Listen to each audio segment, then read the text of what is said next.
Matt, we were supposed to do the show Saturday, but I know that you were not in a good mood to do it on Saturday because of the Boston Red Sox coming back late to beat the Yankees. Man. And that's a team the Yankees should be sweeping easily. Yeah. But Boston Red Sox, they have some good young talent, but that's not a team you should be losing a series to. No, it's not. And this continues a trend that the Yankees have been on over the course of the season, which is they played mediocre to bad against division opponents. I don't understand why it's that way, but the Yankees right now, they're in wild card position, which is not where they want to be. Baltimore is well ahead in the division race. But another team, you mentioned the Boston Red Sox, they're pushing for a wild card spot at this point. They're only a game back of Kansas City or a game ahead of Kansas City. It's kind of amazing what they've been able to do in such a short amount of time. We thought Kansas City was going to run away with a wild card spot, but they're in close corners now. Well, we'll talk more baseball in a little bit, but the big topic today is that with training camp a couple weeks away, we are going to be talking about some football time to get those division picks in, wild card picks in, along with our award predictions, and also talking about teams that could surprise you throughout the season and what team is definitely going to be on the downfall this upcoming football season and some hard knocks and all that. But, Matt, I mean, we've waited very long to talk about football and get back to talking football. And then the next time we talk about football on this show, we're going to make our week one picks sometime after the preseason ends. Nice. I like this. All right, I'm ready. Let's go.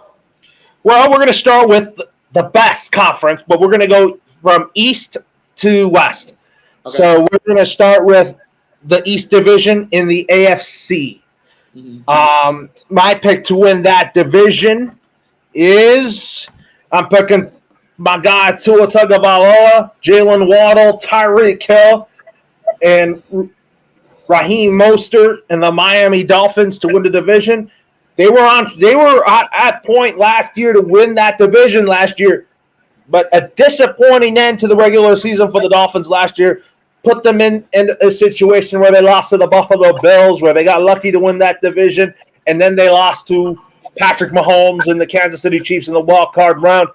And the reason why I am content with this pick because Tua is an improvement year on his contract, and I know he can perform up to that expectations.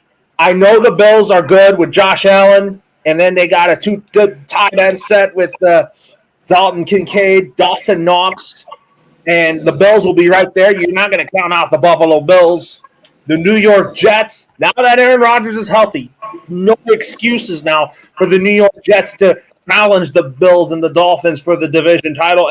And for my team, the New England Patriots, Drake May is the future of the team. Gerard Mayo is going to be the head coach of the future. But right now, the New England Patriots are going to be a young team. It's going to be a growing year, rebuilding year for the New England Patriots. And I'm not going to expect much out of the New England Patriots heading into the season coming from a Pats fan myself. All right, that's a good division order that you have right there. I'm going to go from last to first here. That's usually how I like to do it. So I agree with you about the Patriots. They're a young, up-and-coming team. They have a lot to do. They have a lot of work to do, and they're not going to get immediate results. So I have the Patriots in last place, unfortunately. I'm sorry. Third place was a tough one. I actually have the Buffalo Bills in third. And the reason why I have the Buffalo Bills in third is because they lost Stephon Diggs. They lost Gabe Davis. I know they got Keon Coleman out of Florida State to be their top receiver, but at the end of the day, they still have a lot of unproven guys on that offense. And then defensively, they lost a lot of key playmakers as well, and other guys have to step up. So I have the Buffalo Bills in third.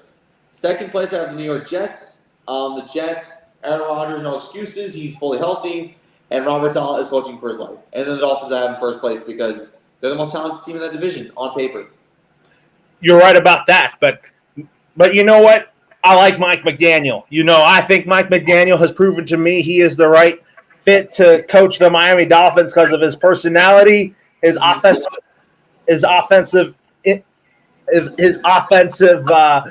game planning, his nerdy style.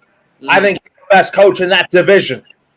I can contend with that. I'm not really sold on Jerron Mayo is an unproven commodity. I won't know what he is until I see what his coaching style is like. Robert Saleh seems like a good guy, defensive-minded coach, but the Zach Wilson experiment failed. And the Buffalo Bills, their coach is good, but I think Mike McDaniel is the most intriguing coach of the four. He is. And with Sean McDermott, he's a great coach. He knows how to build a defense, but the things I didn't like from him last year was when he scapegoated Ken Dorsey. Yeah, but the Buffalo Bills offense was not working. And then it's funny, once they made the change, they got better and they won the division. So Sean McDermott knows how to adapt to any given situation. But at the same time, like I said, the Buffalo Bills don't have a lot to work with around Josh Allen. And defensively, they got worse. That's why I have them in third place. Well, we go from the AFC East to the NFC East. I mean, Matt, you're not going to be ready for this because who I picked winning that division was a team that should have won the division last year because they didn't deserve to collapse down the drain. And the Dallas Cowboys got lucky to win that division. You got to put an at-risk at the Dallas Cowboys for winning the NFC East last year on the final day of the regular season. Mm-hmm. And the Philadelphia Eagles got stronger on the offensive side of the ball when they added Saquon Barkley. That running team is going to be lethal. You know they're going to be running the football a lot with Jalen Hurts, Saquon Barkley. Monte Smith is a factor in that on the offensive side of the ball. And, if you love offense, especially me, the Philadelphia Eagles are my pick to win the division. They should have won the division last year, and they didn't deserve to collapse like that. A lot of fans wanted Nick Sirianni fired, and he got popcorn thrown at in the wild card game in Tampa, which was uncalled for because Philly fans are just so impatient and always blaming the head coach for the Eagles' collapse, which you can't really blame at times. So give me the Philadelphia Eagles to win that division. I got the Dallas Cowboys in second place. This is the same old story every year. They're going to win 12 games. I'm going to expect it. But come playoff time, people are going to be like Super Bowl or bust for the Dallas Cowboys. And absolutely. And Mike McCarthy is going to be coaching for his job. Fans are probably going to want him fired if the Cowboys don't win the Super Bowl. Absolutely. The Washington Commanders, they're in third place in my opinion, just because I think they got stronger at the quarterback position. I think Jaden Daniels is going to be an outstanding dual threat quarterback. I think Cliff Kingsbury is going to know what to do in game planning that offense.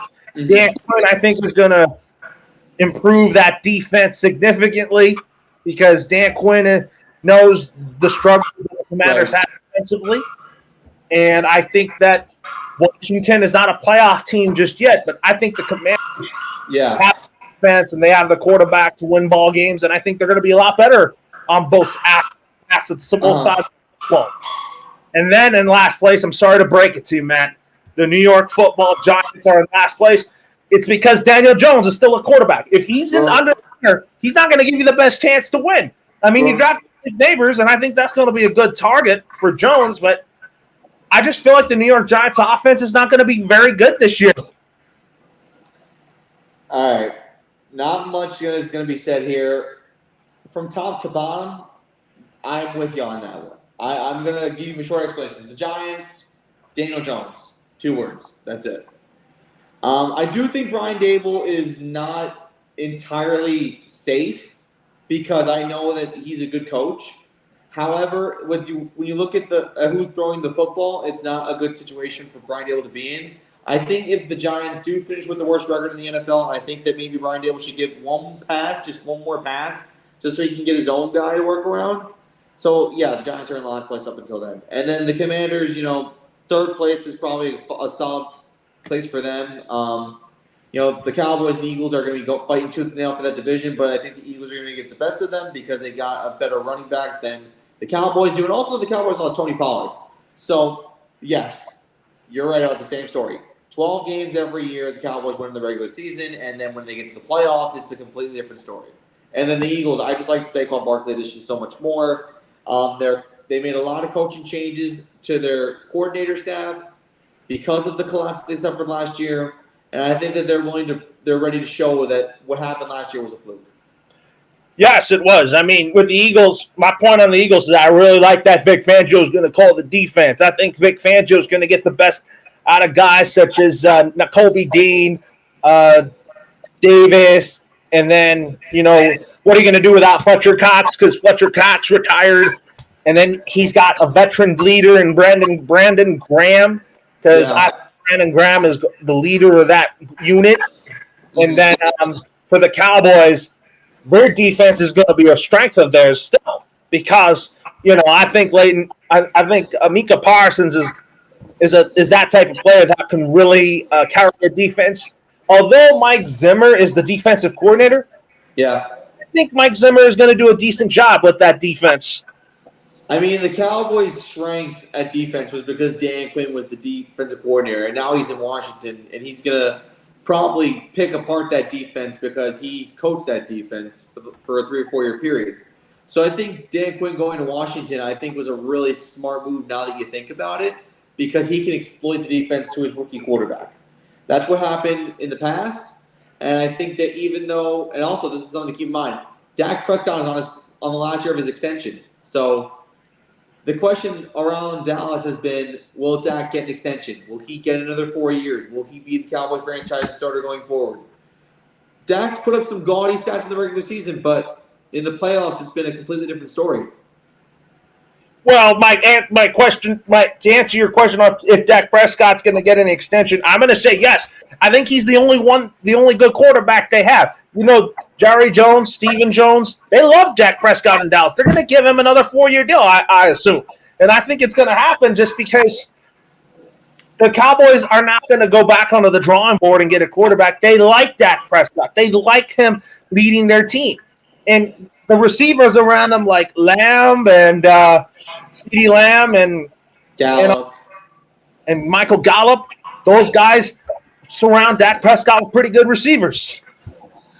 So I like I said, I agree with you 100% on that point about the chemistry that these receivers have with Dak, specifically CeeDee Lamb. Dak, the reason why I think it may be possible that he gets an extension is because the Cowboys haven't had a franchise player in a long time.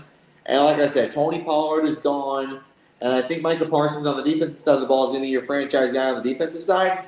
But you're right about one thing. If you look at the Cowboys' options at quarterback, outside of Dak, they got no other way to go. I mean, do you think they really want to go to the draft and say, okay, Dak, you're done. We're going to start new? No, you don't. Especially if Mike McCarthy is still there after this year, you don't want to start fresh because that's the worst case scenario. Was that okay? So anyways, here now. Now we move from the NFC East to now back to the AFC. We go to the AFC North. This is the best division in football. Yes. Because, I mean, every team last year had winning records. Yeah. I mean, the Bengals did not deserve to be in last place because of the Joe Burrow injury, but Joe Burrow is on a mission this year. And then for the Steelers, now they have a quarterback that can give them stability in the short term in Russell Wilson and in Cleveland. What? And for Cleveland,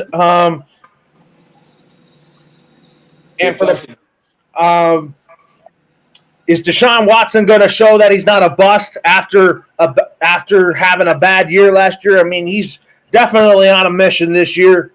And then for the Ravens got better offensively with Derrick Henry, and they surrounded Lamar Jackson with some good young and upcoming veterans and proven veterans on the offensive side of the ball.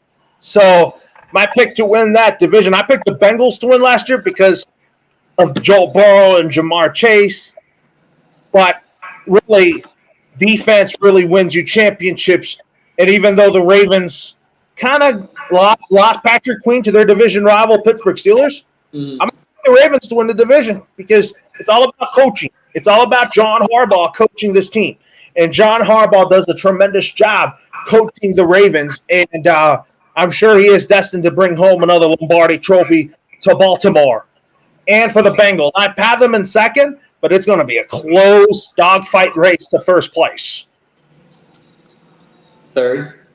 And in third, I got the Cleveland Browns because the running game with Nick Chubb coming back, you better watch out for the Cleveland Browns offense, especially on the ground, because they're going to be grounding and pounding. And then the Steelers. They're going to be stuck in last, but it's not mean they're going to tank. All right. I think going from last to first, I do agree with you about the Pittsburgh Steelers. I don't think they're going to be as good as any of the other teams ahead of them. I mean, and also I'm going to go take it one step further. Mike Tomlin has had 17 straight winning seasons to begin his coaching career. I think that comes to an end this year. So the Pittsburgh Steelers are in fourth. Bengals the Browns I have in third. Because I'm just not sold on Deshaun Watson yet, and this is a defensive, reliable team. So unless Deshaun Watson returns to his 2020-2019 form, I don't think the Browns are going to go any further than third place in that division. And then the Bengals, you mentioned Joe Burrow's on a mission. He's on a massive mission. And this is a guy that we saw tear his ACL in his rookie year, come back and take the Bengals to the Super Bowl the very next year. But the Baltimore Ravens they're too good. I mean, Lamar Jackson's a two-time MVP for a reason. Derrick Henry's the best running back in football, one of the best offensive lines in football, one of the best veteran head coaches in the league. The Ravens got all the pieces. You're right. You're saying the Ravens finish and win the division again, and you think with Derrick Henry coming on, I think Zay Flowers is going to have a breakout season. Now let me ask you a question about Zay Flowers. The Ravens have never had a 1,000-yard receiver in their history. Do you think Zay Flowers does that? Absolutely. I think he's primed to do that. I mean, Mark Andrews was hurt most of the year last year, and I know the Ravens need Mark Andrews to be a part of their passing attack. Absolutely. And I think Lamar Jackson over the years has become a better passer. I know one of the things that people have criticized Lamar early in his career was that his passing mechanics weren't the greatest. That's why when the Houston Texans hired their pass game coordinator to be their head coach, it wasn't a great hire because Lamar was not particularly one of the best arms in football. So that's why, Lamar got better coaching. His throwing is much better. I think Zay Flowers is good. I think losing Odell Beckham Jr. wasn't a huge loss because Odell was getting down to the end anyway. So, like I said, Mark Andrews and Zay Flowers and Derrick Henry are like the three main sources of that offense, besides Lamar. Yeah, and then you also talk about another guy you forgot to mention was Isaiah Likely. Oh yeah, backup tight end. And Isaiah Likely, I think, is going to be a big factor for that offense. Maybe the Ravens are going to run two tight end sets because Isaiah Likely has proven to be very capable of being a good tight end in the NFL. He's a more athletic version of Mark Andrews. Oh yeah, he is, and I think that this division is going to be good. I think you could see both. I think the Bengals and Ravens are going to be fighting for the division title. I think those two matchups are going to decide who wins that division because you remember you get two chances to play your division rivals, and I think the Bengals are good against division opponents. It's really what could have been if Joe Burrow did not get hurt. Maybe if Joe Burrow didn't get hurt, maybe they would have won the division. I don't know, but they have a lot to prove. All right. So, anyways, now we talk about the NFC North. I mean, one of your teams won division last year, but they could repeat. But I got something to say about that. My pick to win the NFC North is the Green Bay Packers because I think this young team around Jordan Love is going to be really special. And Matt LaFleur does a great job coaching this Green Bay Packers team because he's very innovative. He really knows how to build a great offense. Although the defense is going to need a little work, Matt LaFleur is just a great offensive play caller. And I think Matt LaFleur is going to do great things with Jordan Love. So I picked the Green Bay Packers to win the division just because Jordan Love is going to get better. And I cannot wait to see what he's going to do. He learned under Aaron Rodgers. Now the Green Bay Packers are going to be exciting with Jordan Love. And they're a Super Bowl team with him if you surround him with the proper weapons. you still have A.J. Dillon that anchors the run game, and then you also talk about Christian Watson, Romeo Doubs. Those guys really help Jordan Love get the passing game going. Second. Was that? Second place. In second place, I got the Detroit Lions, but I still have them making the playoffs. Dan Campbell is that type of coach that is a no-nonsense guy because the fans in Detroit love Jared Goff. And, the Lions have a great all-around offense with Goff, Jahmyr Gibbs, and David Montgomery, the former Bear, and then Amon-Ra St. Brown, number one receiver from USC, is phenomenal. And then you also talk about a defense that needs a little work on the back end. Yeah. But the Detroit Lions team is already a franchise that came from being a laughingstock to being a real contender and where people want to play for because of Dan Campbell. And I know that's your boy, Matt. And then in third place, I am going to pick – this is tough because the Minnesota Vikings got J.J. McCarthy. I think J.J. McCarthy's going to do a great job. He's got great receivers around him, and Jordan Addison and Justin Jefferson. And Justin Jefferson. And then the defense still needs a little work. And then a lot of people are betting on the Chicago Bears to finish ahead of the Vikings for third place because I think that Matt Eberflus is already the betting favorite for NFL Coach of the Year, which I'm not really digging because I have to see what he does with this new look Chicago offense with Caleb Williams, Romeo Doubs, Roma Doomsday, I beg your pardon. And then we also talk about guys like Keenan Allen that's going to be there, Cole Kmet, and the defense still has questions, but I think I have the Bears finishing in third place just because I think Caleb Williams is going to take off. And then the Vikings, I don't think they're going to have a losing record. They're just in last place by like a game or two, but they still have a decent record. Obviously I talked about my opinion about who's going to be in first place in the NFC North. I made it very apparent I'm a Detroit Lions believer. I think they're going to be in first place. The Packers, I think they're going to finish in second. The reason why is because even though Jordan Love had this amazing turnaround mid-season last year where he went from not knowing how to throw a football properly to actually throwing off his back foot better than any quarterback in the NFL, I still have the Packers finishing in second just because I don't think they're ready to take that division back yet. And then, like you said, third place was tough, but you know what? I got the Chicago Bears as well. I think it's just a matter of the better rookie quarterback. And I think that Caleb Williams is going to have a better season than J.J. McCarthy. And also a hot take, I remember I said once before I had the Houston Texans making the AFC Championship game. I have the Bears in third making the playoffs. So when we get to the wild cards, I'll expand my reasoning for my wild cards and everything. But I have the Bears making the playoffs as a third place team. I really think that there's something interesting about this team that really could turn some people's heads. And I think that they're going to be really well. It really depends on how Caleb Williams performs, but I like the potential. And then the Vikings, they're in last just because I don't think Justin Jefferson is satisfied with starting over. Plus, he lost his boy Kirk Cousins to the Falcons. I think that really pissed him off. And I think unless the chemistry is developed instantly, I don't think Minnesota is going to have an easy time winning games. And by the way, this is a team over the last couple of years where they've lived or died by close games. They're going to die by close games. Watch. Are you saying that because the Minnesota Vikings are still the NFL's biggest frauds? Yeah, pretty much. I mean, they're inconsistent. They win by close games and then lose by close games. And they win by close games and then lose by close games. Like there's no consistency. Their defense is inconsistent.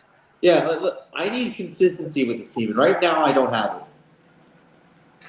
Oh, and then we also talk about you said something about why you have the Detroit Lions winning the division. Is it because you really like what Dan Campbell is doing over in Motown? It's not even just that. It's the fact that Dan Campbell's great, and they brought back both their coordinators. Remember, Ben Johnson, their offensive coordinator, was supposed to leave for a head coaching job. He ended up staying. So I think that that's a major win for the Lions, and I think that they're going to be really good back to what they've been doing last season because of that. And like I said before, unless the Packers give it to the Lions whenever they play each other, I just see the Lions have the edge.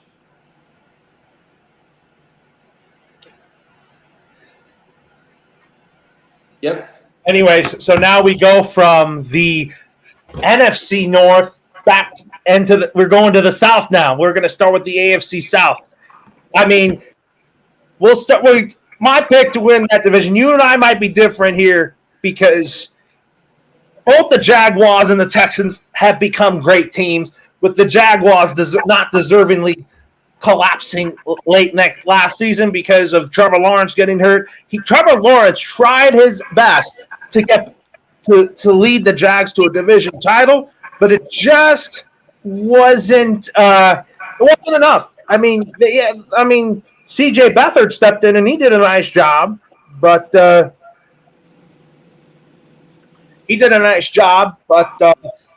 the same time, the Houston Texans surprised a lot of people. Yep, that's true. So, and then the Tennessee Titans got even worse without Derrick Henry, and they got Tony Pollard, but I don't know if they're going to be good enough. Will Levis just needs to learn still. And then the Colts, they're going to be a sleeper team in that division. I'm telling you right now, with a healthy Anthony Richardson and then Jonathan Taylor coming back healthy, that Colts team is a sleeper with Shane Steichen as their with what Shane Steichen is doing. So, my pick to win the AFC South, I'm picking Doug Peterson, Trevor Lawrence, and the Jacksonville Jaguars, because Trevor Lawrence got that new contract. Trevor Lawrence is that dude in Duval County at quarterback. He's a bad man when it comes to him playing football with that long hair, throwing that football down the field. I mean, even though he doesn't have Calvin Ridley, he still has Christian Kirk that he's going to sling that ball to. And then you also talk about the Houston Texans. I have them in second place, but they're going to be fighting for a wild card spot or a division title, because now that you have Diggs, now you have Joe Mixon with C.J. Stroud, the Houston Texans are not to be messed with. And then the Indianapolis Colts, have them in third place because I just think that the Colts are a great offensive team. And then I also think that defensively they are I think defensively they're still good. And then in last place, the Tennessee Titans, like you told me. All right. The Tennessee Titans are indeed a last place team. Losing Derrick Henry was not good at all. Yeah, Tony Pollard is good, but you're talking on him and Tyjae Spears splitting carries, and I'm not really too sure how that running game is going to be. So I got the Tennessee Titans in last place, unless Will Levis, gives us something that we haven't seen him do. And then in third place, I have the Indianapolis Colts. The Colts just have something better to offer. They're getting Anthony Richardson back. Jonathan Taylor is really good. Their offensive line is one of the best in the game. And then you also got a decent receiving core and a really good defense. The Jacksonville Jaguars I have in second. And the reason why they're in second is because I just think that the Texans can beat them head-to-head. I really think that. And like I said before, the Texans, I have them going to the AFC Championship game because C.J. Stroud in year 2 is going to be elite. He's going to be something that we've never seen a second-year quarterback do before, ever. And then in third place, you got the Colts. Yep. And is it because you like what they did last year without Anthony Richardson, and you think the Colts are going to show why Anthony Richardson is going to show why he's their guy? Yeah, that's exactly what I'm saying. And then the Titans. You said they're not there yet, but I do like Brian Callahan as their head coach because I think that he's going to make Will Levis good. But and then the Titans added Calvin Ridley, but the Titans are not yet. They're just not there at the level of Houston or Jacksonville. Yeah, no, the Titans have a long way to go. That's why I basically just told myself, you know what? They're just not there yet. They're not ready to compete for that division title just yet. And then we Well, and then you talk about the Texans. You said that they're ready to compete. Is that your pick to win the division? You said.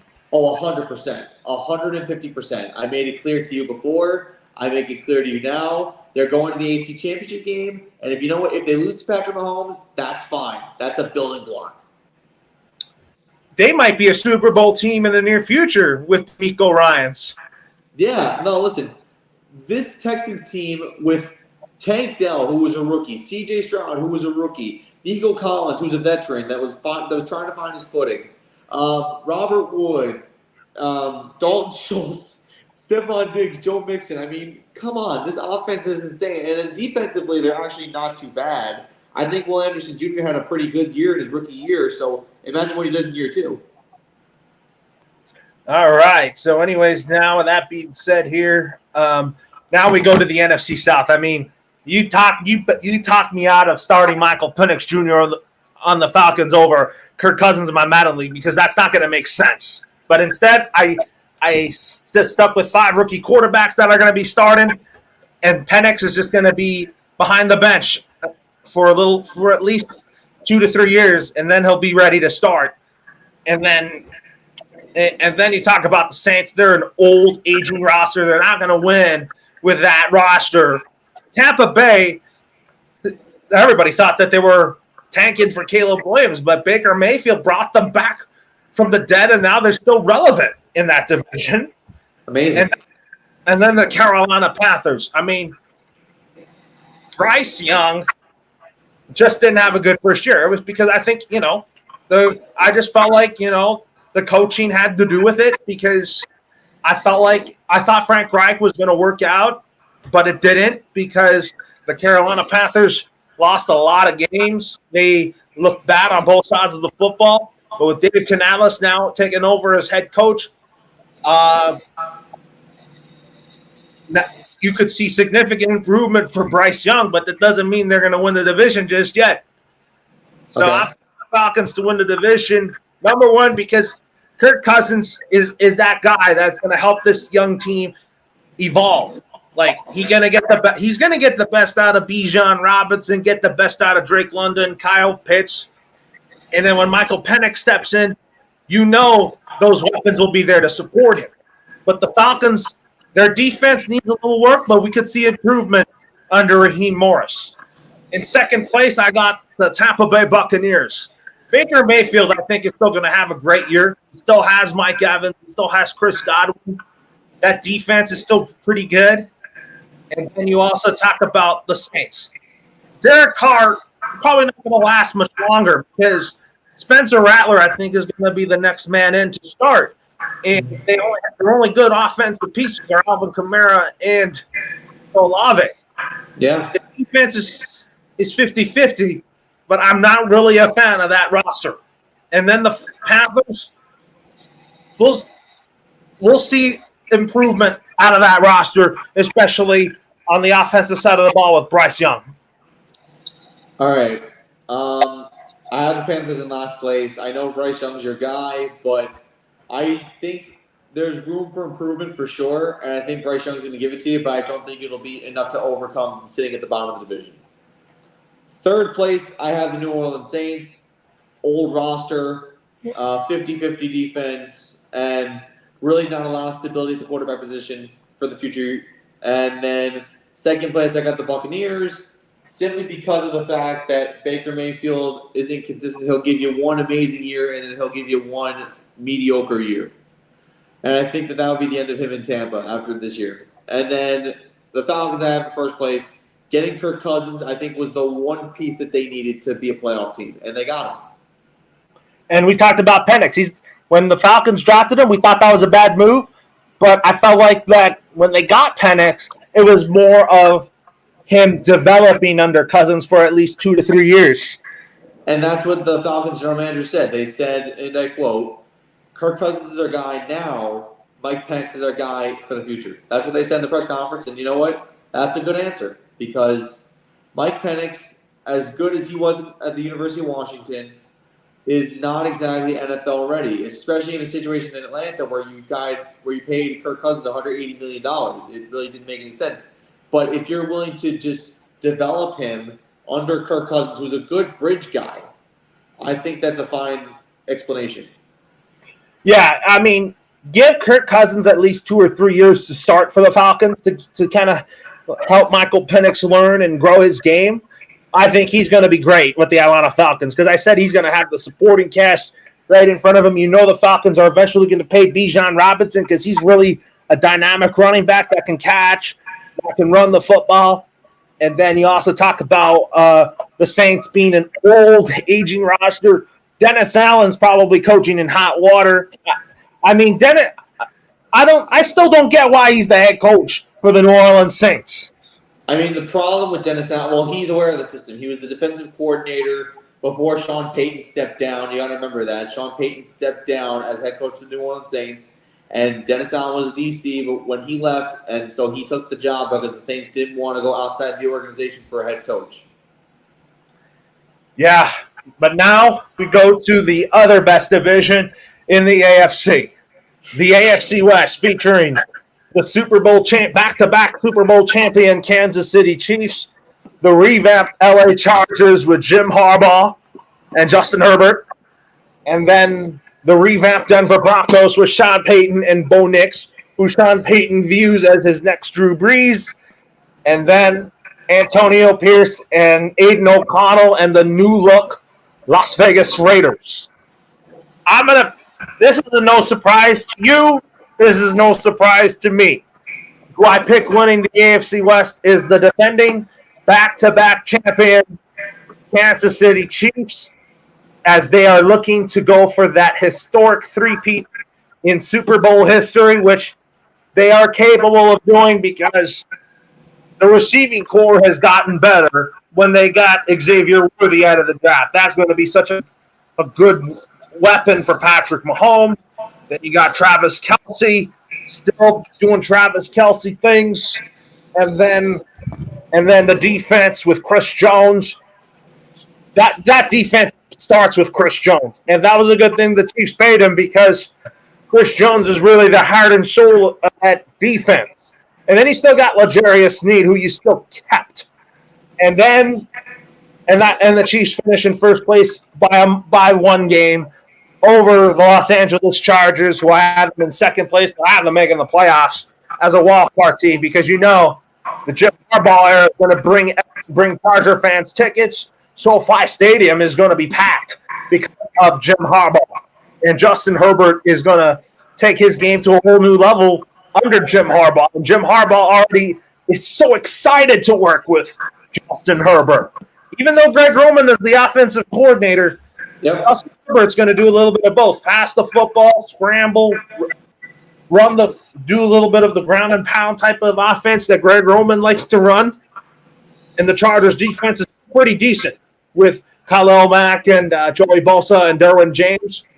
In third place, I got the Denver Broncos. Bo Nix, that mile-high weather is going to suit Bo Nix very well because Bo Nix is going to throw that ball deep. I mean, he's got Cortland Sutton. Javonte Williams coming back is going to be big for the Denver offense.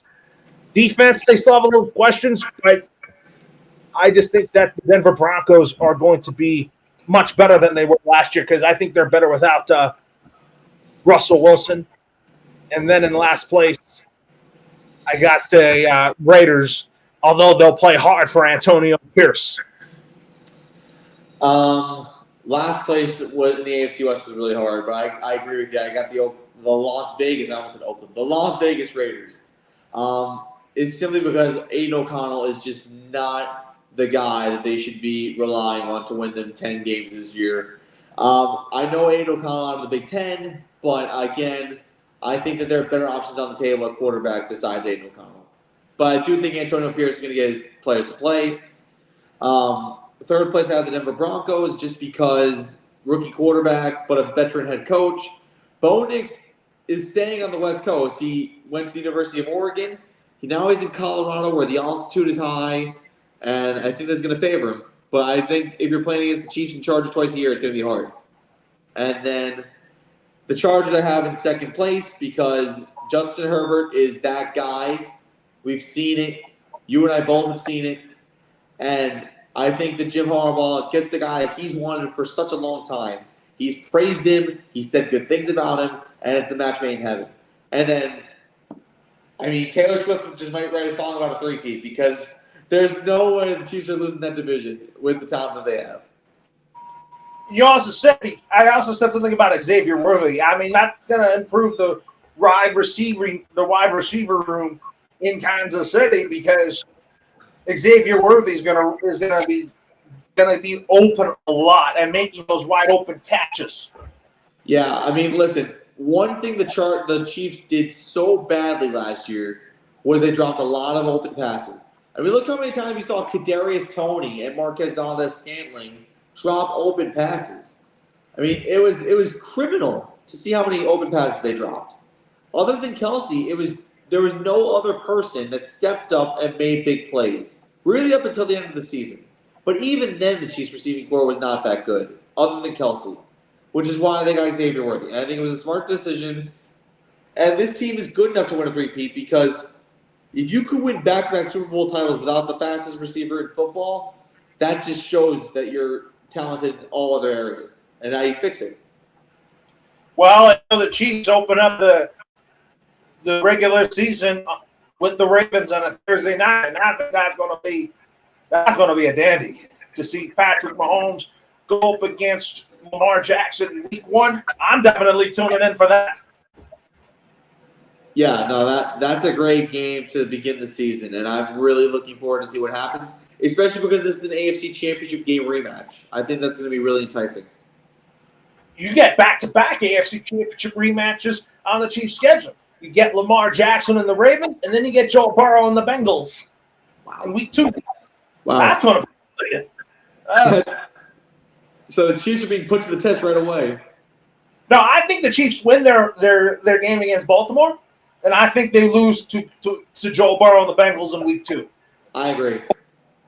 Just because I think that's a hard schedule to go through, and Joe Burrow has Patrick Mahomes' number in the regular season and in the playoffs, so that's why I have the Chiefs starting off 1-1, and then whoever they play Week 3, they go 2-1. Yeah, fair enough. So basically, the Bengals will be their only hiccup. Yeah, pretty much. Now we go to the NFC West. That is a division that's become very weak, but there's a lot of talent on each team. My pick to win that division is no surprise to you, no surprise to me. It's Brock Purdy, George Kittle, Deebo Samuel, Brandon Ayuk, and the San Francisco 49ers. They have the offense to win you games. Their defense is still rock solid with Nick Bosa. And I just think that Kyle Shanahan is eventually going to win a Super Bowl. We talked about it after that Super Bowl. We were like that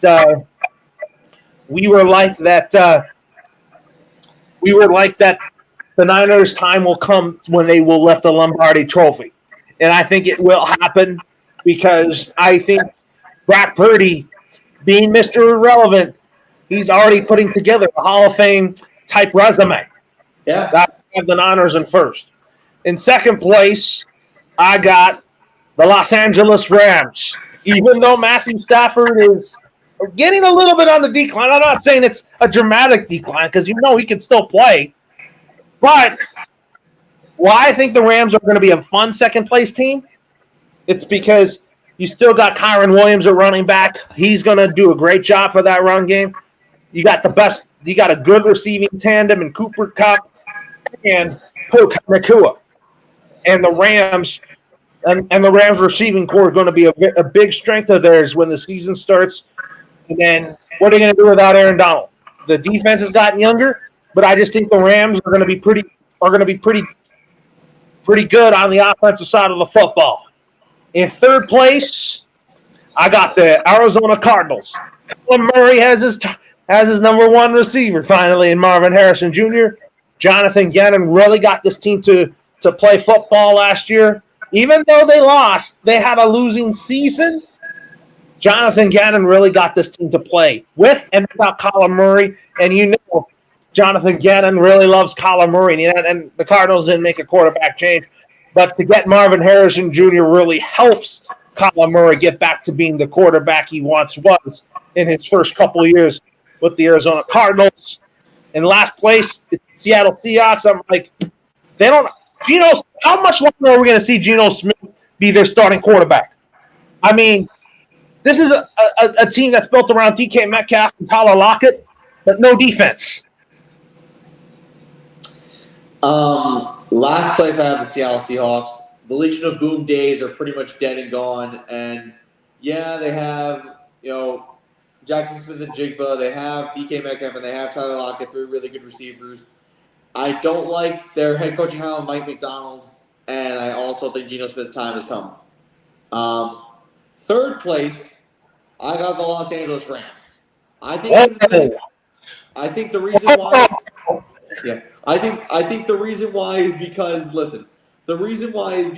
even though they got a good tandem in Puka Nacua and Cooper Kupp, Matthew Stafford's getting up there in age, and I think that with a team like the Arizona Cardinals improving on all cylinders, I think that the game's going to be too fast for Matthew Stafford. Plus, you also got to remember their defense is not as good anymore because Aaron Donald retired.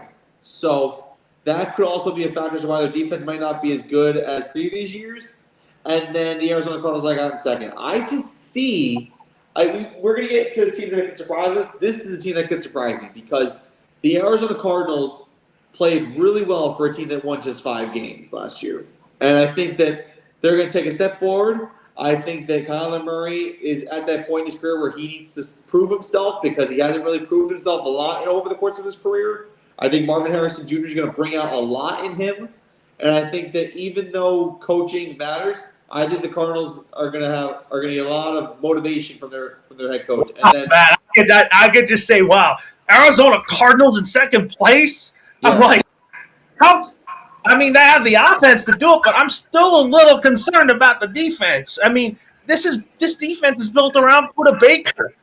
Well, Jonathan Gannon is a defensive-minded head coach, and I think he's going to do everything he can to make sure the defensive fundamentals are sound. What's that? I think Jonathan Gannon, being a defensive-minded coach, is going to make sure the defensive fundamentals are fundamentally sound and everything is good.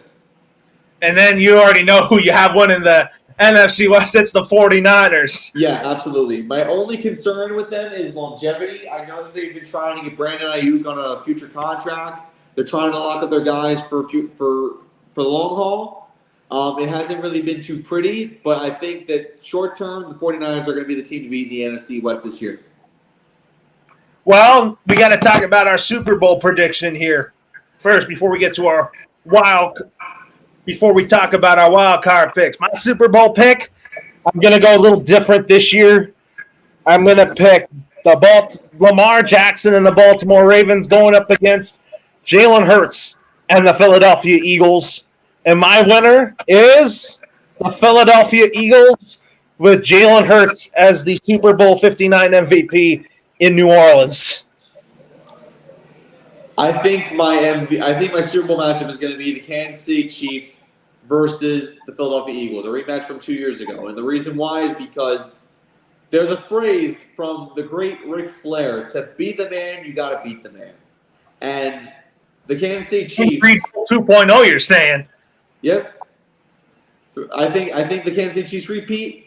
Again, they win 3 in a row, which has never been done in Super Bowl history. And I think Patrick Mahomes is Super Bowl MVP, cementing his legacy as the best of this era. The Chiefs are built to win in the long run, which I think that's going to happen here. And they already made Andy Reid the highest paid head coach when the Chiefs gave him a new contract. Yeah. And definitely you'll be seeing a lot of Taylor Swift at all the NFL, at all the Chiefs games. And I'll be at the game in week 4 when they come to LA to play the Chargers. Good thing I'm not going to be in her suite. And also, I am going to say this. Even though Taylor Swift is a big Chiefs supporter, she's already made that pretty clear. Roger Goodell's already talking to her about performing at the Super Bowl halftime show this upcoming year in New Orleans. What's that? Roger Goodell is talking to Taylor Swift about the halftime show for this upcoming year's Super Bowl in New Orleans. It should be Taylor Swift. I would not be surprised. Well, here's the thing. Number one, if the Chiefs go to the Super Bowl, then that's a done deal. And then number 2, she's the biggest artist on the planet right now, so why not? Oh, I would watch. Well, and then my wild card teams is pretty easy for the NFC. I got the Cowboys, the Lions, and then I gotta say it, the Chicago Bears. All right, my 3 wild card teams in the NFC are the Cowboys. Obviously, they're going to win 12 games again. I have the Bears as my 3rd wild card team, and then my 2nd wild card team are the Green Bay Packers. And in the AFC, my first wild card team I got is the Los Angeles Chargers. And then my second wild card team will be the Buffalo Bills. And then my third wild card team this is tough, but I'm going to pick the Houston Texans over the New York Jets. I've got my 3 wild card teams are the Los Angeles Chargers as the first wild card. Second wild card is the Jaguars, and then my 3rd wild card are the Jets. So that means I have teams like the Buffalo Bills missing out, and teams like the Bengals missing out, which is actually kind of shocking. It's because the AFC is AFC is so loaded with talent, and you don't know who's going to be the 7th seed. If you're 5 or 6, you're locked in. Yeah, if you're a 2nd place team, you have a shot. If you're a 3rd place team that's really good, you have a chance. But like if you're in that top 2 in the division, it's like Copa America. You have to be in the top 2 to have a chance, of your division in order to really say I have a shot at this. Because even though the reason why I have the Jets as a wild card is because even though the AFC North is so loaded, they're all going to beat up on each other, and that's the problem. If Baltimore comes out victorious as the division winner, which both you and I agree with, 3 teams are going to drop. And like I said, I already have the Steelers having a losing record. I have the Browns finishing it 3rd, which is not going to be good enough. And then if it comes down to the wild card race, I have, the Jets over the Bengals. If it comes down to tiebreakers, which would be a problem. Anyways, now we talk about our award predictions. First, we will start with Offensive Rookie of the Year. I mean, I would pick Drake May to be biased, but I'm probably not going to go that route. I think Drake May is going to have a great rookie year with the New England Patriots. And I also think Jaden Daniels is going to be good too, along with JJ and Bo. My pick for Offensive Rookie of the Year is going to be Caleb Williams from the Chicago Bears. And you know what? I'm with you on that one. I think Caleb Williams is going to be the best rookie quarterback in this class, in this rookie year. Although I do think with one good rookie, you're going to have another good rookie. And I think the Offensive Rookie of the Year might be Caleb Williams, but I think Roma Dunze is going to have something to say about that as well. Oh, yeah. That Offensive Rookie of the Year race is going to be tough. I mean, Defensive Rookie of the Year, I had a tough time deciding that because I didn't think there was a lot of defensive guys that came into the first round. Yeah. But I picked Dallas Turner as my Defensive Rookie of the Year from the Minnesota Vikings. I'm going to say Dallas Turner as well, just because of my default, because there weren't a lot of defensive players that made it that got drafted in the first round. So Dallas Turner is my default pick. And then we talk about Coach of the Year. Coaching matters, as you know. I wanted Dan Campbell last year, but I'm going to pick the nerd, Mike McDaniel, as the Coach of the Year for the Miami Dolphins. With my Coach of the Year, I'm going to say that it's Jonathan Gannon. Even though the Cardinals missed out on a playoff spot, I think they're going to be a really good team, and they're going to have a dramatic improvement from last year. And I think that you got to remember, sometimes Coach of the Year doesn't necessarily mean you coach a dominant team for a long period of time. When I think of Coach of the Year, I think of it as someone that has a dramatic turnaround. Like, for instance, we saw Brian Dable 2 years ago win Coach of the Year for turning around a horrific New York Giants team. I think that's what Jonathan Gannon's going to do. And are you saying that because Jonathan Gannon is doing what Dan Campbell did in Detroit? Yes. In his first couple of years, because Dan Campbell had a bad roster the first 2 years. Yeah, well, the first year things didn't work out. They were 3-13-1, and then second year they had a winning record, and then the third year they made it to the conference championship. Well, and then we talk about comeback player of the year. I mean, My pick for that is going to be Joe Burrow. He won it. He won it when he came back from a torn ACL. I think he's going to win it again. See, this is really tough because I think it's going to be someone from the AFC, and I think it might be Aaron Rodgers, just because he only played 4 snaps last year, and if the Jets are going to, if I have the Jets, the wild card team, make it in the playoffs, it's pretty simple what I'm going to do here with this award. Well, let's talk about Offensive Player of the Year. For me, I'm picking a guy that I think is going to show why he is the Miami Dolphins quarterback of the present and in the future. It's my guy Tua Tagovailoa as my Offensive Player of the Year. All right, I've been kissing the ground CJ Stroud walks on over the last few months. I'm going to continue to do that. I have him winning Offensive Player of the Year. I think that offense is going to be a juggernaut to go up against, and I think that CJ Stroud is going to be the orchestrator of that offense, and it's going to be a masterpiece. I think he throws 60 touchdown passes this year. 60. Wow, he's going to break Peyton Manning's all-time single-season record. Yep. And then my pick for Defensive Player of the Year, it's probably going to be a very close race for me. I'm choosing between Micah Parsons, T.J. Watt, Matthew Judon, Nick Bosa, and I'm also going to throw in there Von Miller from the Buffalo Bills because, you know, Von Miller can still win that award every year.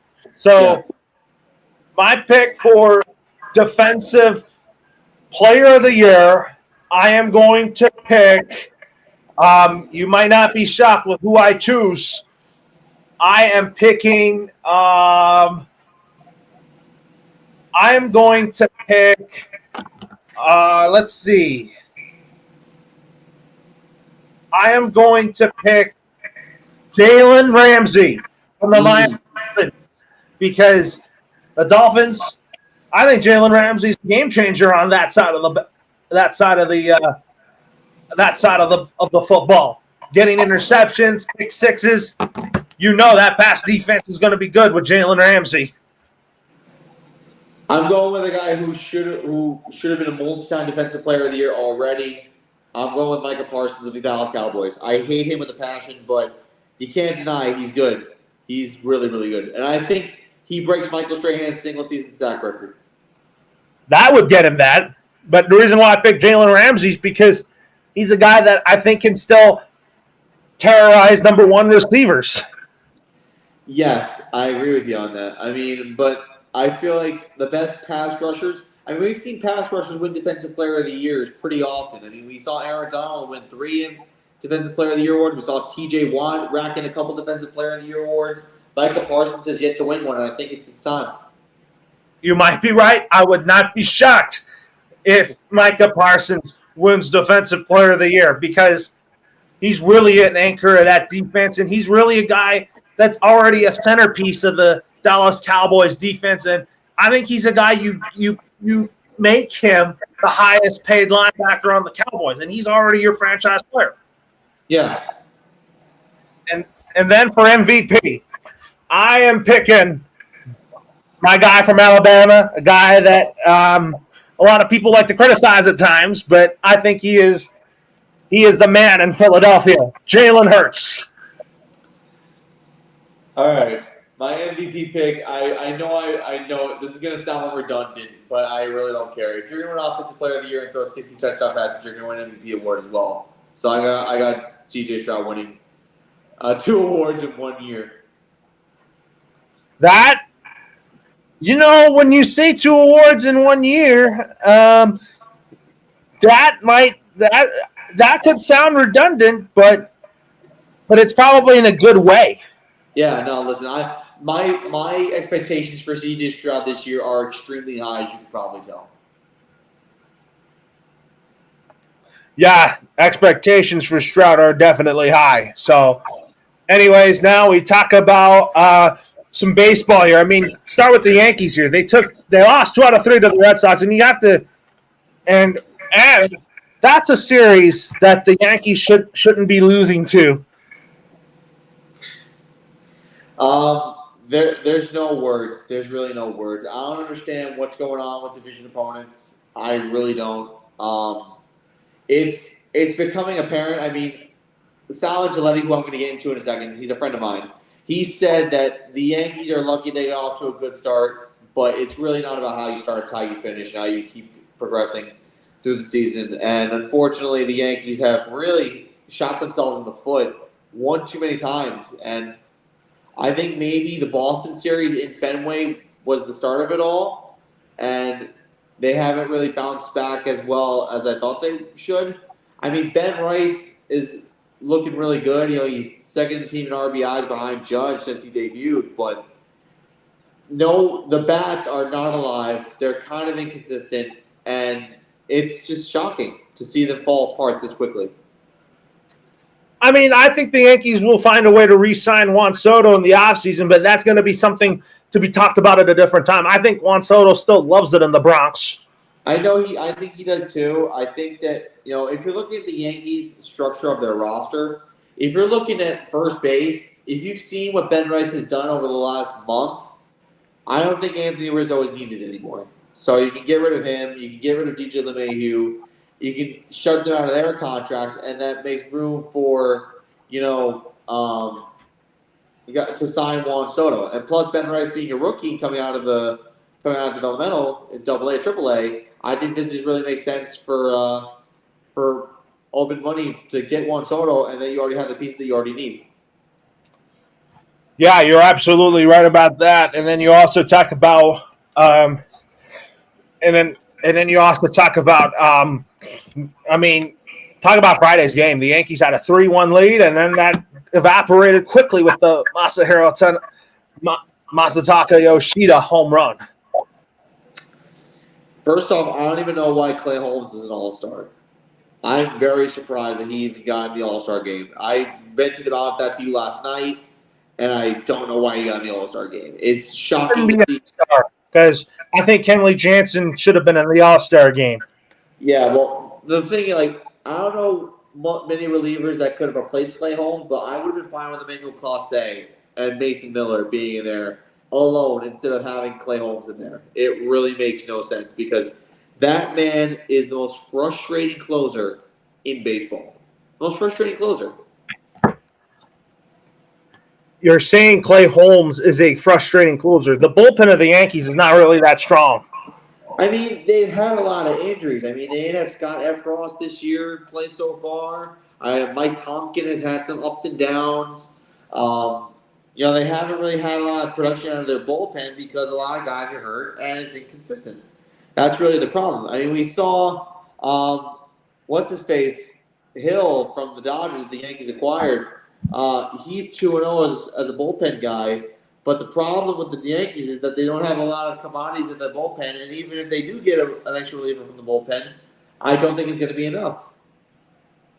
You're right. It is not going to be enough if you're right about that. So anyways, now we talk about the Dodgers. I mean, after losing 2 out of 3 to Arizona, I think that was the Diamondbacks World Series. They came back to beat a first-place Milwaukee Brewers team to take 2 out of 3 here. And now the Dodgers are off, and then the Dodgers are going to take on the Philadelphia Phillies for a big 3-game series, and then they finish the first half of the year with the Detroit Tigers. I mean, and then you also talk about they have a lot of all-stars like Mookie Betts, Teoscar Hernandez, Shohei Ohtani, Tyler Glasnow, Will Smith. If Yamamoto was healthy, he would have been in there, but I think that the Dodgers are well represented in the All-Star game. I mean, you're going up against a team that has 7 All-Stars in the Philadelphia Phillies. I mean, that's gonna be a banger of a series. I mean, you're talking about 2 of the top teams in the National League going at it, and this is a big time for the Dodgers to make a push to try and maybe take the top spot away from Philadelphia because they recently had a tough series against the Braves over the weekend, and now they're coming in. Is this series in LA, or is it in Philly? It's going to be at Citizens Bank Ballpark. Okay, so they're traveling to Philadelphia. I think the Dodgers' best case scenario can take 2 out of 3. Oh yeah, I mean, this is a series. I think now the Phillies don't have Bryce Harper or Kyle Schwarber. This is a good opportunity for the Dodgers to take advantage of a shorthanded Philadelphia Phillies team. Yeah, I mean, listen, like I said, I mean, the Dodgers have surged a little bit since the Harper and Schwarber injuries, and I think that all has to do with the fact that Shohei Ohtani's been clicking on all cylinders. He's now passed Aaron Judge in the batting title race, and even though Stephen Kwan's leading the league in batting average, Ohtani could probably win the Triple Crown in the National League. I mean, that's just how good he's been, and to think he's not pitching this year, it's kind of amazing. It is kind of amazing. You're absolutely right about that. But now with the trade deadline approaching, I mean, Garrett Crochet's name is surfacing on every team's trade deadline, like the Dodgers or the Orioles. I feel like the Dodgers, they shouldn't blow up. They shouldn't mortgage their future for Garrett Crochet because the Chicago White Sox are just being too greedy with the asking price. Yeah, they are. They really are. I know for a fact one name that's going to circulate around the MLB over the course of the trade deadline is going to be Mason Miller of the Oakland A's. I mean, this is a guy who could throw gas and is one of the up-and-coming closers in baseball. And I know the A's are the fourth worst team in baseball, and they're moving to Vegas eventually, but if you want to start over and have a clear slate, I think you get rid of your closer. Are you talking about getting rid of Garrett Crochet? Yeah. Or Luis Robert? I mean, I don't think any team wants to trade for Luis Robert. No, see, I mentioned it before on a previous show. The Chicago White Sox are a team that no one wants to trade with or no one wants to do business with. Luis Robert is the best that the White Sox have. They also have Eloy Jimenez, and I think Tommy Pham talks are starting to fade because nobody wants him. And it's really starting to become apparent that no one wants to do business with a team that's 26-69. Nobody does. Nobody wants to trade with the Chicago White Sox. Yeah. And then you also and then you talk about teams like the Boston Red Sox. Do you think they're going to be sellers or buyers? I think they're going to be buyers. And the reason why I think they're going to be buyers is because I mentioned at the top of the show, they're pushing for a playoff spot. They're a game. If we look at the standings right now for the Major League Baseball, because I'm drawing a blank as to what the standings are, but I think the Red Sox are somewhat close to a wild card at this point here. So according to the standings, the Boston Red Sox are a game above Kansas City for that third wild card spot. I think Boston's going to want to try and keep jockeying for position and stay in that type of spot. So I think if you're the Boston Red Sox, I think you're going to want to try and buy someone from another team that's not contending. Like maybe you'd go after someone from the Los Angeles Angels. Maybe you could get somebody like their best batter. I'm trying to think. Oh, Luis Rengifo. Maybe you could go after Luis Rengifo.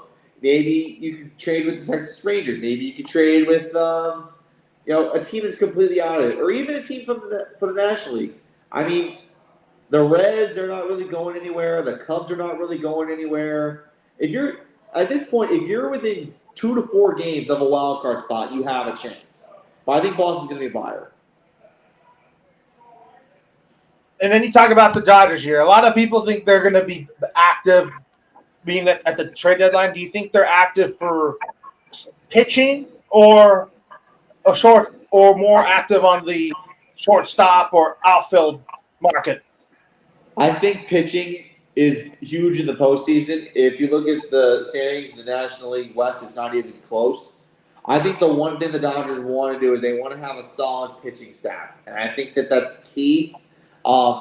If you're the Dodgers, you want to make sure that you have enough arms for the postseason to compete with Philly, to compete with San Diego, to compete with St. Louis, especially because their offense is there. Teoscar Hernandez has stepped up massively. Shohei Ohtani, I mentioned it before. And they got a lot of good bats in that lineup. And you got to remember Mookie Betts coming back in a few weeks. So I think pitching is more important than offense at this point. Oh, yeah. I mean, get a closer. I mean, get Kenley Jansen back if you want. And then maybe you try to get a frontline starter or wait to get guys like Yamamoto healthy and get Clayton Kershaw healthy. And then you get a lot of other guys back like Bruce Gratterall and all that. So what you want to do essentially is if you're down in your depth of your roster, you want to at least acquire someone for depth purposes. Depth is really important in baseball. in any position. Yes, you're right. Depth is important. So now we talk about basketball. I want to get your thoughts here on the NBA draft. I mean, do you think Alex Sarr is going to be a rising star for the Washington Wizards? I think he could be. I really think the Washington Wizards are due to at least compete. They're in a rebuilding process, but I think that he'll be a really talented player to watch in the NBA. I'm going to ask you this. Do you think the Los Angeles Lakers have lost the offseason so far? Yes, because you should have been more aggressive in trying to get Dan Hurley. I've said this from time and time again. I think Dan Hurley was the best coaching commodity that you could have gotten. You could have snatched him from UConn, but apparently Dan Hurley didn't want to leave with the pursuit of a third straight national title on his mind. You get JJ Redick, who LeBron James talked to when they were trying to fire Darvin Ham, which I thought was kind of wrong. You draft Bronny James to make LeBron happy, and then you sign LeBron to a 2-year contract. It's really, really confusing what the Lakers are trying to do. I think at this point, LeBron James is running the team the way he wants to. And I think if you're an owner for the NBA, that's not really what you want. You don't want a player running your organization. You're right. You don't want a player. Yeah, LeBron James is. I feel like superstars in the top free agents really don't want to play for the Lakers because they don't want to play with LeBron except for Anthony Davis. Yeah, it's at this point it's LeBron's team. It's not JJ Redick's team. It's not Jimmy Buss's team. It's not anyone's team. It's LeBron's team because LeBron wanted his son to get drafted by the Lakers. That happened. LeBron recruited JJ Redick by coming on a podcast and talking about basketball while trying to fire Darvin Ham, and that's exactly what happened. And Anthony Davis is staying in LA, even though there was speculation that he was going to go. He ended up staying. So I think that if the Lakers really wanted to show that they have a backbone, they wouldn't listen to LeBron and said, hey, we're going to put our foot down and do what we think is best, not you. You're absolutely right. I mean, the Lakers, I felt like the Lakers should be Anthony Davis's team. I think Anthony Davis really makes the Lakers a title contender, but with the way it's going right now for the Lakers, it's not telling me that they're championship contenders if it's the LeBron show. Yeah, if it's the LeBron show, I mean, this is going to be like Family Matters. Now that you got LeBron with his son, it's going to be, one of those things where it's like, all eyes are on him. He's probably past the point where he could compete at a high level. The Lakers are not really taking this seriously anymore. I feel like they're kind of all over the place. They can't beat Denver, and it's kind of like everything they do. I mean, I do like Dalton Knecht of Tennessee. I like that pick, but other than that, there really hasn't been too much to look forward to if you're a Los Angeles Laker. Yeah, I mean, whenever we get to November, when baseball's over, I'm going to be like, I'll be watching the Lakers, but there's going to be times where I'm going to put my head down if we lose games that we should have won. Yeah. Hey, listen, you and I both. The Brooklyn Nets are kind of tough. Oh, we need to talk about this. Villanova is alive and well at Madison Square Garden. Mikal Bridges was traded by the Brooklyn Nets to the New York Knicks. So Mikal Bridges will reunite with Dante DiVincenzo and Josh Hart and Jalen Brunson. So the Nova Knicks are back. And the Brooklyn Nets are going to be playing in front of empty crowds in Barclays Stadium. It's going to be bad. I think the New York Knicks are the number one seed because of this. But I also think if you take a look at the Eastern Conference, the Boston Celtics, I think, are going to be a dynasty just because Jason Tatum just signed that new contract. And then the Sixers with Paul George, that's going to be the Sixers are going to be really good. Like right now, if you're in the Northeast region, and if you're an NBA team in the Northeast region, you have a lot to look forward to. You got the Knicks, who are going to be really fun to watch. You got the Boston Celtics, who are going to retain their status as a very elite team, if not the best team in the Even NBA. even though Wick Grossbeck is selling the team. Yeah. Listen. I think if you're an owner buying the Celtics, you want to buy the Boston Celtics. Oh, absolutely. Like, it's going to be like an auction to try and get the Boston Celtics because they're coming off an NBA championship, their 18th NBA championship, I might add. And I don't think that they're going to want, I think they're going to want an owner that is rich, that can manage a team well, but also make it enticing to want to go there. And Boston's already an enticing place to go to, but I think having a stable ownership, I think, is massive. Yeah, it is. You're absolutely right about that. And then you also talk about the Sacramento Kings getting DeMar DeRozan in a sign and trade deal. I think that's going to be the Sacramento Kings are going to be a solid play-in team or a 6th seed.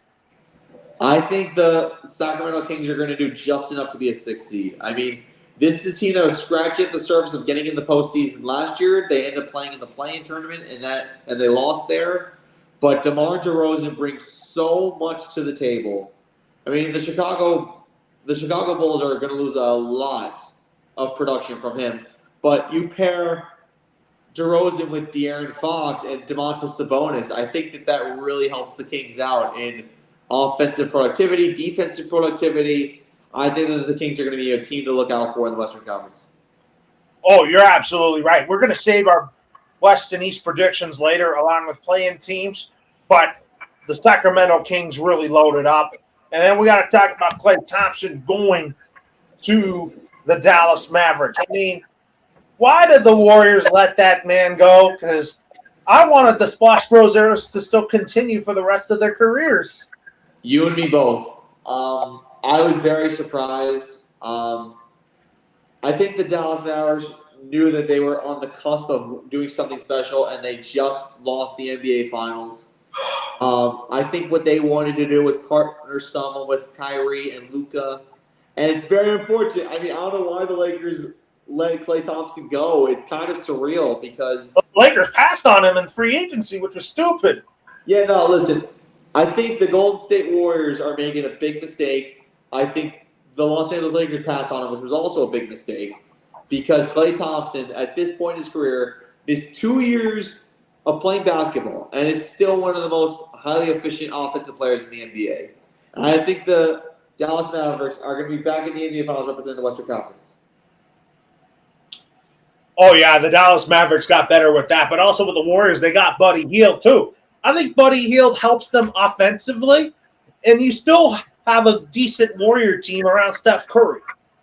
Yeah, you do. I really think that Buddy Hield is going to be a decent contributor to the Golden State Warriors. I just think that really the one thing that really blows my mind is why on earth does this team still have Draymond Green?